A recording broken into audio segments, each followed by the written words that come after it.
I was having a conversation with somebody the other day, and they kept saying over and over, I'm so anxious, I'm so nervous.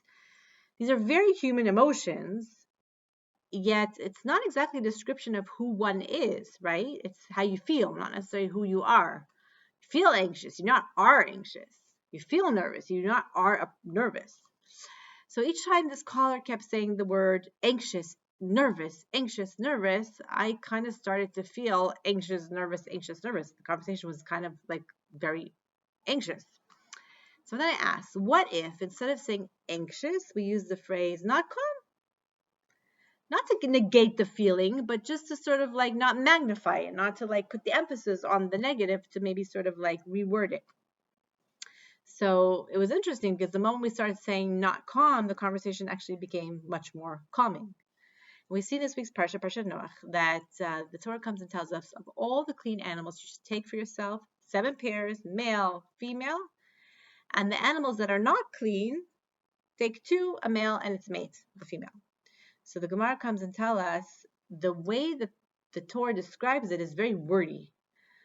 There is one single word for impure, tameh. However, the Torah comes and uses three words to describe the not clean. It says like the ones that are not clean.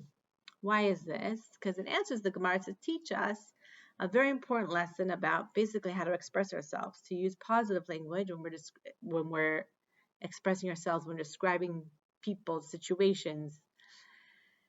So I was thinking about, this is not just an external thing of how I should be describing somebody else, how I should be telling a story about somebody else, how I should be describing a thing. This is also how I should be doing my own self-talk. I should be talking to myself. Instead of saying I'm so lazy, I could say I'm not feeling so motivated right now. Instead of saying I'm so exhausted and be putting emphasis on exhaustion, I could say I'm really lacking energy or I'm lacking sleep.